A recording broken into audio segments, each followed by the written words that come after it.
This podcast was recorded on the land of the Gadigal people of the Eora Nation. Start Giving acknowledges the traditional custodians of the hundreds of First Nations across this richly diverse continent. We pay our respects to their elders past and present and extend that respect to all Aboriginal and Torres Strait Islander people, including to those listening. Hello and welcome to the Start Giving podcast. I'm Antonia Ruffell, the CEO of Start Giving, and your host for this episode. Start Giving is inspiring a new culture of giving in the Australian startup sector. Our goal is to help successful tech founders and executives to start or scale their giving. We want giving amongst successful entrepreneurs to be the expectation and the norm. In our podcast series, we've spoken to leaders in the innovation and philanthropy space like Bill Gates, Peter Singer and Cliff Obrecht to help inspire this new community of Australian givers. My guest today is Collis Ta'eed, co-founder of Envato. Collis, with his wife Cyan and their friend Jun Rung, co-founded Envato in 2006. Their company helps designers and coders to buy and sell creative assets like graphic templates and images. As one of Australia's most successful bootstrap private companies, Envato delivered over $1.3 billion in revenue to its authors. Collis officially stepped back from his CEO role in 2020. With Cyan and their family, they moved to Darwin to experience a different kind of life and pursue their philanthropic interests, including a focus on supporting First Nations communities and social enterprises. Last year, Collis and Cyan, who own 68% of Envato, exited the business in a $375 million acquisition by Shutterstock. Now back in Sydney, Collis joins me to discuss the early influences in his life, the Envato success story, and their giving journey. Collis, I'd like to welcome you to the Start Giving podcast. Thanks for having me. Let's start at the very beginning. Perhaps you could tell me a little bit about what life was like growing up in your family and how that's perhaps shaped the adult that you are today. Sure, yeah, going back. Well, I grew up in Papua New Guinea. That's probably the first place to start. I moved there when I was 3 years old. My mum's actually from England, from Liverpool.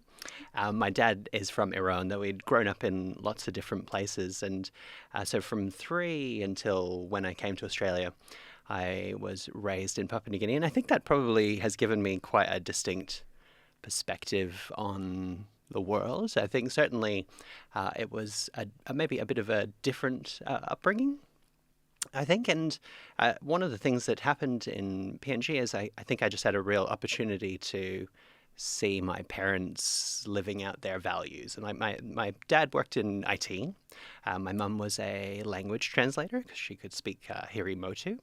And they would often talk about the fact that we were there to serve the country, to serve Papua New Guinea, and that this was an important part of life and the reason we were there. And this would take many shapes and forms through life, but certainly with my dad, because he worked in this tech company, basically, he would talk a lot about how important it was for Papua New Guinean people to be running Papua New Guinean things. And so he would be like, oh, well, we have to build capacity and train people, and local people should do local jobs. And that was a big part of my upbringing, seeing this kind of, ethos of empowerment and service. And my dad, I don't know what other people's households are like, but certainly I can remember my dad spending a lot of time with great passion, really telling us, what was what and what was important. And I guess the other big factor in my upbringing was that I was raised as a Baha'i. So I think, probably for anybody, these kinds of beliefs really shape how you see the world. But in the case of growing up in Papua New Guinea, it also meant that we interacted lots with the Papua New Guinean Baha'i community, and that took different forms as well. In Port Moresby, which is where I would grow up, we would go out to pick up friends from like the settlements, which here in Australia we don't really have an equivalent for a settlement. It's like a very poor area with not much infrastructure, with a lot of high density of people living, and lots of stuff would happen there. Like I was not allowed out of the car, for example. This is not a very safe environment. But we would pick up people from there and go to Baha'i events. All of our Baha'i events were in multiple languages and things would take a long time. It's a very hot country, so a lot of my defining memories of childhood are being very hot and sweaty and bored out of my mind because everything had to be done in multiple languages and things taking forever. But then also just that was what was needed. And I guess as an adult, I can now see that it's important. You know, I have 2 boys, raising them, seeing how important it is for us to realize that some things just need time. Some things have to take a while to do. You can't just do things always in an efficient way necessarily. And I saw a lot of different ways of being in the world. Sometimes I think in a place like Australia, you know, if you imagine like a spectrum of all the ways there are to be in the world, we imagine we're in the middle, like we're the norm somehow. That's, I think, natural, right? Because everybody is the main character in the movie of their life. But the reality of things is that we are just one way of doing things, one way of society running. And going out to very remote places in PNG, just like probably going to lots of other parts of the world, definitely informs you that societies can work in very different ways. And seeing my parents operating in those places, and I guess how much respect and care and love they would show to people who might come from very different circumstances, was very informative. It also had a lot of very dull bits. I can remember them going off to have consultations with the elders or the chief or what have you. And as a kid, you'd be like, oh, why are we out here? And like you'd go play in the river or what have you, or with the local kids. But it wasn't all. I don't mean to paint a particularly romantic view, because I can also remember thinking, I don't want to go to the villages. I don't like it. And I just want to like stay in my comfy home and do like whatever my comfy things were at the time. But I think it is important to get out there and see the world. And I suppose all of this is a long way of saying I think some of this stuff has helped me to appreciate maybe some of the complexity that exists in the world. What a incredible upbringing that you had. And we might come on in a moment to sort of think about how that influences your philanthropy and your approach in communities now. But before that, let's sort of go back to Envato a bit, because looking at the Envato story, it appears that just making money wasn't the primary motivation for you in Cyan. And looking at Envato, social impact was kind of baked into what you did, I think, more or less from the beginning of founding the company and building it. Could you expand on that a little bit and tell us what that looked like? Sure. Yeah, when I think about Envato, there's 2 things that come back to me. And one is that it was a little bit more of an accident than, like, I knew this guy at the time who, he was like a management consultant, and he would always have 5-year plans. He was like, in 5 years, I'm going to be doing this thing, and therefore I need to do this step to that step. And like, I'm a big planner. I love to-do lists and stuff, but I just, at that time, I think I was 25 and Sam was like 23 when we started the company, and it was not a plan. It was just like we did some things and then some other things happened, and then we were working really hard, and then it started to grow. And so I suppose that's worth saying out loud, because it was not like, let's do this thing so that we can generate lots of wealth, or let's like do this thing so that we can impact lots of people. At some level, it's maybe not as, I don't know, it doesn't feel as glamorous to say. I think we were just doing some stuff and it just happened to take off. And so that's one thing that always sticks with me. And the other is, as it grew, I felt a great sense of responsibility all the time. Like, you know, with lots of staff or lots of people using our platforms, I often found myself thinking that we were in this situation where we therefore had a lot of responsibility to the team, but also to the platform and the people who are using the platform.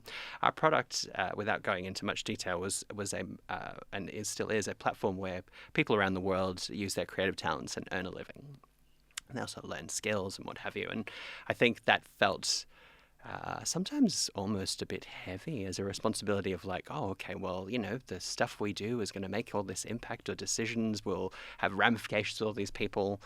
To be clear, we weren't running a hospital or doing anything like really, nobody's life was in jeopardy, but it did feel still like a lot of responsibility. And so, yeah, I'd say it was baked in the sense that I think we very quickly realized that we should articulate and think about the values that we thought were important and make sure that we tried to live up to them. You know, mileage varied. Sometimes I think we did a good job. Sometimes I think we could have done better. But, you know, that's probably just how life is. And then along the way, you made the decision to establish the Bright Moon Trust as well and formalize your giving. Can you tell a bit about that? Yeah, so I guess, you know, not to make this too much about my parents, but my mum used to always say to me, like, if there's something you plan to do, like charity, then if you don't do it now, you probably won't ever do it.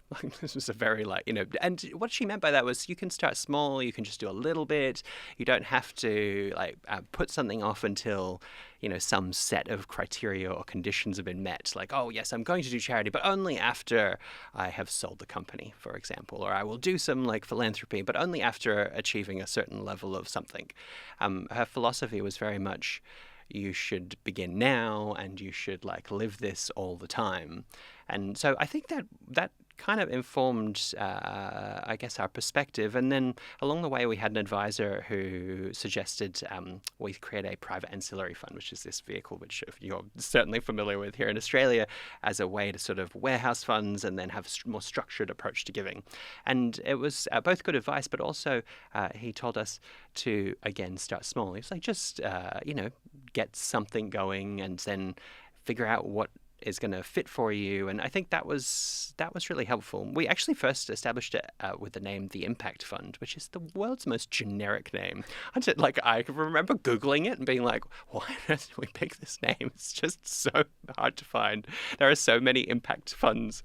Anyhow, so along the way, eventually we did get to rename it. But in those early days, it was just some tentative first steps. And I think that's probably something I tell other people, is that to not wait, or just to there's no wrong first step. Sometimes the path only opens when you go to step. You take your first step and then you start to see, oh, maybe I should take that next step. And but without that first bit of forward momentum, it's very hard to imagine, or you can overthink things. I love that. That's part of the message that we try and share at Start Giving, is the important thing is just to get started and see how it develops. So that's fantastic that you had that experience and support it.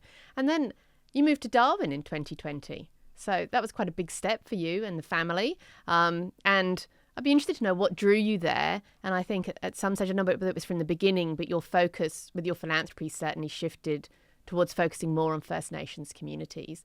Could you perhaps tell a bit about that experience and what drew you there and how it impacted your giving? Yes. Have you been to Darwin? I never have. Oh, you should. You should go. I tell everybody they should go. It's an amazing place. And Australia is a very large country, and so different parts of the country feel very different. Even when you first arrive, the road feels different. There's a different color. I think it's from the soil, and it just goes into the roads, and everybody's driving around in trucks and all sorts of stuff. I really think it's worth going, especially at this time of year. Right now down here it's very cold, and up there every day is blue skies and 30 degrees. But that's not why we moved there. For us, we'd lived in Melbourne at the time for quite a while, and raising two boys there, and things had changed for work, and we had a bit more flexibility, and we wanted to go somewhere new. And we kind of thought about different places we could move to in Australia, and we picked Darwin for a bunch of reasons. One of them was that it's a small city. So it is a city, it's a capital city, so it has a little bit of capital city infrastructure, but it is still pretty small. There's maybe 130,000 people there, and not a lot around it. So, there are cities in Queensland that have that sort of population, but nearby is another one and another one. And whereas in Darwin, it's there's not a lot of other towns nearby. So it's quite small. And in a small place, I think you can better live in a cross-section of society. Or to put it another way, you can't easily end up in a bubble. I think in a big city, you can easily end up in a bubble, and maybe you don't necessarily always see what else is happening out there. And especially with two boys, I at times would worry that maybe they thought, East Melbourne was the whole world. And East Melbourne's cool, but it's not the whole world. There's definitely more world out there. And so in Darwin, you couldn't escape that. Even in small stuff like, my son's basketball team, or I used to because I'd work from home and I would order coffee sometimes to come to the house from Uber Eats. My Uber Eats delivery driver also lived 5 doors away. And so I'd be like, oh, hey, George, how's Uber Eats going? And that sort of stuff doesn't always happen when you live in a bit more of a bubbly environment. So I think that was quite nice. You couldn't escape the fact that you were living in a place where different people had different life circumstances. I think for Sayan and I, at least for the foreseeable future, we're probably going to be wealthy people wherever we are, but in a place like Darwin, you can't escape that not everybody is wealthy. And I think if you have a bit more of a bubble sort of idea about it, the issue is maybe you don't see the responsibility that comes with that wealth. I think if you are living in a place or circumstances where there's other people who have very clearly different situation in life, it's frankly, it's a lot more awkward. You're like, oh, this is very awkward. My son and one of his close friends, we used to always hang out, and his mum was a cleaner and his dad was a gardener, and which are both noble professions and important things to be doing, but their life circumstances looked really different, and you can't run away from that, or you can't tell yourself, oh, of course everybody's just as comfortable as I am. And I think those things are important. So Darwin brought us that. But it did also, as you referenced before, bring us a little closer to First Nations Australia. The NT has 30% of the population are First Nations people, mostly Aboriginal people, but there's some Torres Strait Islanders as well. And I think that was a big draw, like thinking, oh, this is a part of the country. And there are a couple of other parts, the Kimberley or Torres Strait, which also have very high density First Nations populations. But it's a whole state or a whole territory. I actually don't know what the difference is, but anyways, a whole territory where the population is so substantive, and that was really appealing. I just thought that would be a really interesting experience. I can remember before getting on the airplane, so as we were leaving Melbourne, we went to the airport, and I needed a book to read on the plane, and I was like, oh, well, I guess we're going to this place where there's lots of Aboriginal people. I should buy a book by an Aboriginal person. And so I bought the autobiography of Archie Roach, who, if you don't know him, is I look like you do, he's the singer and activist, and he was also a member of the Stolen Generation. And that was just such an interesting experience reading that book. I really feel that, not that I do it enough, but autobiographies are just a really amazing way to see through somebody else's eyes and build empathy for another person's life. Sometimes otherwise it's a bit hard to imagine what exactly a person's circumstances are. So something like The Stolen Generation, it's hard to really figure out, like, what does it, like, you can sort of academically realize, well, that doesn't sound too good. But reading Archie Roach's autobiography, I think, really helped me to understand the raw feeling of what that might have been like, at least in a narrow way. I'm not, maybe this is the English in me, I'm not very, I don't like emotions. My dad will cry at the drop of a hat. Anyways, I sat on that plane and cried my eyes out, and then kept thinking, oh my God, people are like, who's that guy crying on the airplane? But it was just such a moving book, and I think really helped me to internalize maybe some of the unfairness that has taken place in Australia, and in different levels and different ways still takes place in the country. And then when we arrived in the territory, there's lots of news stories about youth in detention and young people being put in prison. At the time, my oldest son was 10, and I realized, oh, he can go to prison, which is a very confronting realization and a very confronting thing to think about. And it was also confronting that when you looked at the statistics, it was 99% of everybody in the prison was Aboriginal. And that also was just very, like, there's like two major wrongs. And so early on we thought, oh, well, somewhat naively, we should do something in this space, and thinking, there's got to be things that haven't been done. And I think there are things that haven't been done, but I say naive because maybe we underestimated just how what a substantive thing that was going to set us out onto. But as I say, this is like that first step that sets us off on some journey. But I think a lot of people are sometimes scared about how to approach First Nations philanthropy and how to sort of meaningfully support the community. Yes. How did you go about that? Was that a learning journey in itself? Could you? It really was. It was. I mean, we didn't know much. So exactly as you say, it was a slightly intimidating thing to decide to spend time on. Being in Darwin helped. And this is another moment where actually deciding to go to a place kind of helped set us out on that path. So in the end, the first interaction we really had in the space was that Cyan, my wife, decided to talk to the teacher of my second grader at the time, whose sister knew somebody. And like, this is also, if you live in Darwin, you'll realize this is like how things work there. It's like, you know someone who knows someone whose cousin was doing that thing. And so next thing we know, we were connected to two people who had been trying to create something in this kind of youth mentoring or youth space. One was Serena Dalton, who's in Palmerston, and the other Jai Cardona in sort of Darwin proper.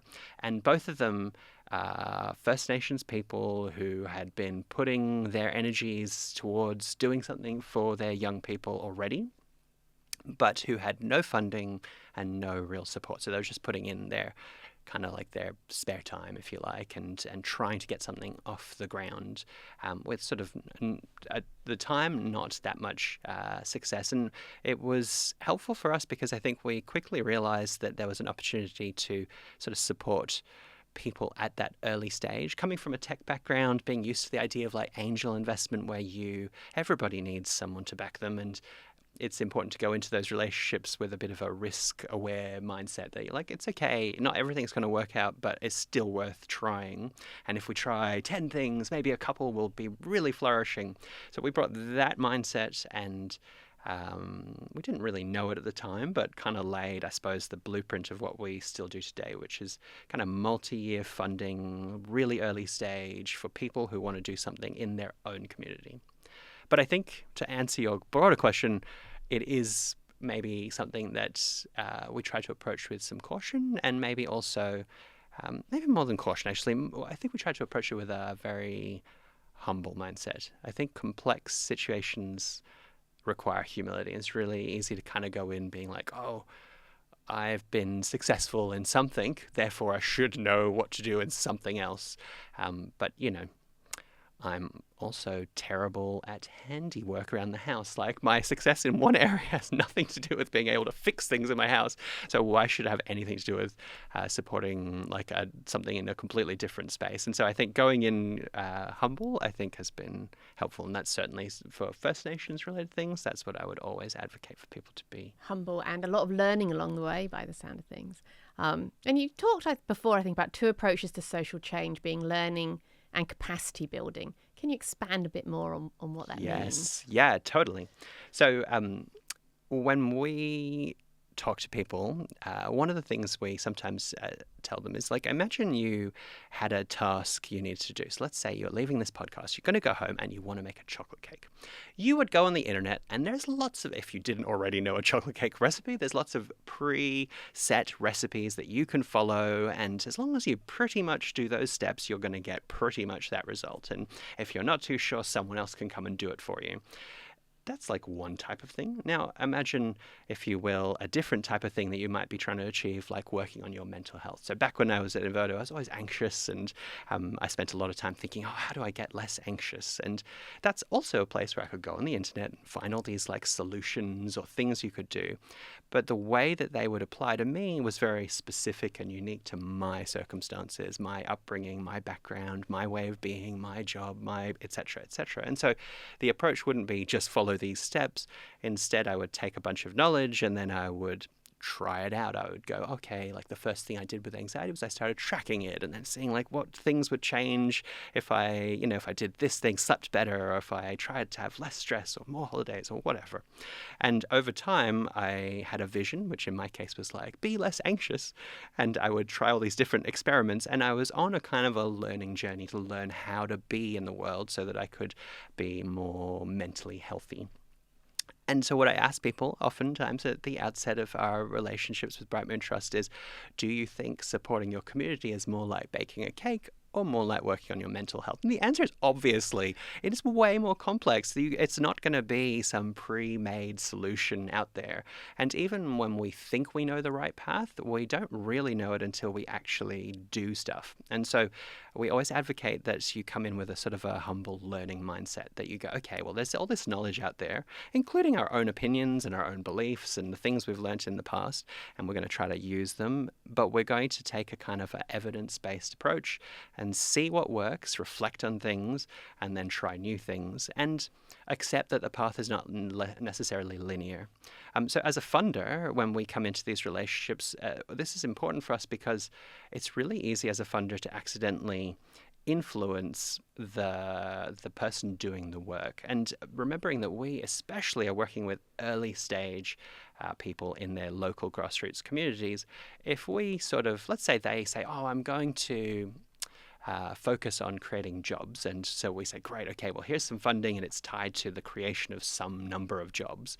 This really impacts their activities in the sense that they are tied to whatever that metric was at the beginning. They might come up with some initiative they're going to do, a program. And then if that doesn't work very well, it's easy to keep doing it because you're like, oh, well, my funding is tied to doing this program, so I guess I'll just keep doing it, even though I might think there's a better way now.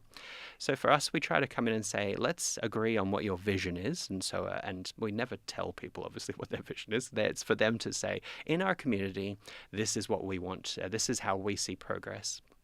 And that progress doesn't need to be material. It could be spiritual, it could be communal, environmental, social. Like what? In fact, we advocate that progress should be seen as sort of multifaceted.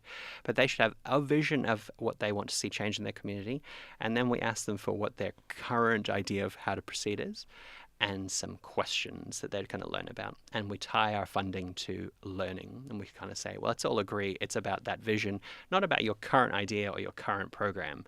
If that program doesn't work, let's throw it out. Like if this current way of doing things isn't working, let's not do that. Let's just do whatever you currently believe is the best thing to do to try to reach that vision.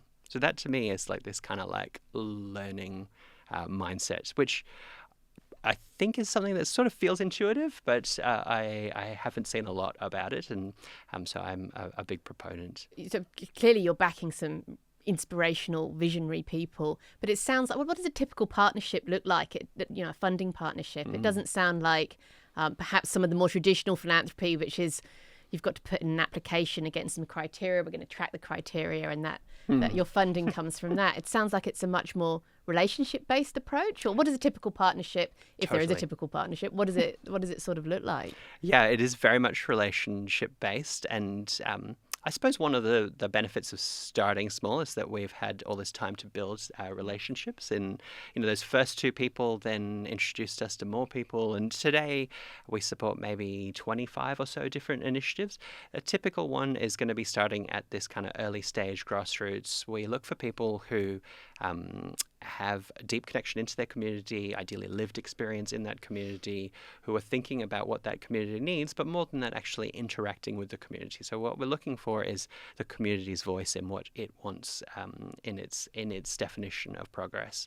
And we typically support Northern Australia. We picked that as a geographical focus because we're not a particularly large fund, and so we figured, well, it's better to be more directed and strategic in just picking one space. Let's face it, Northern Australia is quite large, and then just trying to support lots of groups in that one space. One of the other approaches we try to support people with is this kind of capacity building mindset, and taking the approach in their early stage initiatives to build capacity in those around them. What would capacity look like? Give an example of Sure. what you mean by capacity. Yeah, well, I mean, I think one of the things that people sometimes do is that they will think of capacity as like skills based. So we kind of imagine like, oh, it's we have to develop skills, and skills is an important aspect of it, but that is like a very narrow conception of capacity. For me, capacity is much more about kind of like the whole picture of a person, their attitude, their vision for themselves, their vision for society, maybe their skills and knowledge, habits, and all of these things combine into a person being empowered to take their life or their community's life forward. So if I were to ask you, Antonia, like, what has led you to be here in this position? You're not going to say, well, I happen to have the skills to run an organization and to run a podcast. You're like, that's one aspect of why you're here, but it's also your vision for how people should be in the world that's led you here. It's your ideas about what responsibility means, and all of these things have combined. So capacity building is about recognizing that every person in a community has capacity as a start. So capacity is not something some people have and others should just benefit from. Every person has inherent capacity, and we need to support their development so that they are empowered and see themselves in their future. They see their ability to direct their life and to impact the world, which is, again, I think hand in hand with the kind of learning mindset, I think are two important things somebody needs at the early stage of their journey as they set up an initiative. And then you're backing the founders that you're backing as well, at early stage, getting them going, but it sounds like you're doing multi-year grants as well, so trying to back them for the long haul. Is that right? I mean, especially for, sometimes I think of the analogy of like those old space shuttles. I realize these days it's probably more Tesla rockets. I don't know how Tesla ones work, but or SpaceX rather. But those old space shuttles, do you remember they had like the two rockets that would then fall away once they'd gotten out of orbit? I think of Bright Moon Trust funding as a little bit like that. Like we're just there to support somebody as they take off and get to a certain level of height, or this analogy is definitely falling over. But I think it's important in those early days to have more runway than just 1 year, especially if you don't exactly know how the program that you're trying is going to work, or you haven't really had the rubber hit the road yet. And so we provide enough funding. It'll be, typically it's about $250,000 a year for 3 years, with a view that that's enough to probably employ yourself and maybe get some space or test out your program. Maybe hire some contractors and bring a few people along with the journey, and then prove out. So we typically do multi-year funding with a view that it's sufficient for somebody to get some runway. So they can prove out their model, and oftentimes it's so that they are ready for the next funder. They can say, all right, well, now we have an established idea of how we work, or they have developed more capacity for generating the next sort of wave of change. Maybe they've proved out some experiments and they have some ideas of like how to go forward, or in some cases even that they have carried out the program of change that they wanted to take. So it's meant to be early stage. There isn't with 25 people that we are currently funding, there's no one archetype. It's maybe not quite sufficient, but as a rule, they're usually resourceful people who are very kind-hearted and empathetic and want to do something for their community and have a lot of vision for what that could be, and are prepared to back themselves and put in the time and effort. I mean, you're a few years into it now, so if you were to reflect on all that, and there's obviously a learning mindset throughout everything that you've done over the years with Bright Moon Trust. If you were talking to someone else who was just getting started with their giving or setting up a foundation, are there just one or two sort of short bits of advice that you might give to them when they're setting out? I mean, for me, it's definitely going to come down to getting started. So taking some action, some small steps, not being too overwhelmed, not seeing philanthropy as something that can only be done one way. So realizing there's actually quite a lot of flexibility and you can come at it in lots of different ways, and you have to work out kind of what fits you. Like, I know somebody who is super passionate about documentary funding. Documentaries are super fun. They're like an interesting project way of doing things. You see the impact, like literally get to see the impact. I know somebody else who's really passionate about supporting homeless people and sex workers, and he's like, that's the thing that's really important, and he's very strategic about that. I know a lady who's really into fundraising events. She's super social, and so she runs fundraising events and loves the Starlight Foundation. She's like, I just love that, and that's where I want to spend my energy and efforts, and also maybe where I'm uniquely placed to be of use. I think for me, it is about ultimately figuring out how we can be of use or of service, and that means reflecting a lot on like what we are uniquely able to bring to the table beyond just financial resources. So, what is a space that we have time for, or energy for, or inspiration for, and then just jumping in and being humble, not thinking we have all the answers just because you've had success in one place. At least for me anyways, that did not necessarily translate to knowing anything about the next thing I did. And you're back in Sydney now, so what comes next for Bright Moon Trust and for your philanthropy? Well, we're at a stage now where it's not just me anymore. So I've managed to find 2 other people to come and be development partners. There's myself and Benny, who's up in Darwin still, and Nika, who works kind of in that Central Australia space. And the 3 of us are now interacting with the different partners and starting to think about like how we can support groups to learn together. We often fund people in different parts of the country who are working on similar-ish problems. And, I think when you're tackling something difficult, it's really nice to have a safe space to reflect with others who are doing similar things and just thinking about like, okay, well, how can we approach this with a sort of a shared learning mindset? Like how can, lessons that we've had to go through, what's their application in this other place? And for me, also, it's nice to have 2 other people to also reflect with, like, oh, well, I tried this, and that didn't work. There's been a million things that I've tried on this journey which have not worked, and so having a little team has been nice. And they're much more talented than me and know a lot more. And so, yeah, I think it's been also just very helpful for me to have people to learn from. I'm incredibly excited to see what comes next for Bright Moon Trust and for you. And congratulations on everything that you've achieved so far. Thank you. It's fantastic hearing about your approach, and thank you for sharing it. Thanks for being part of the Start Giving podcast. Thanks for having me. This podcast was written by Catherine Feeney and me, Antonia Ruffell, and produced by Audiocraft. Thank you to our guest today, Collis Ta'eed. Visit startgiving.com for today's episode's show notes and learn more about what we do. You can subscribe to the Start Giving podcast on your favourite streaming service or watch this conversation as a vodcast on YouTube.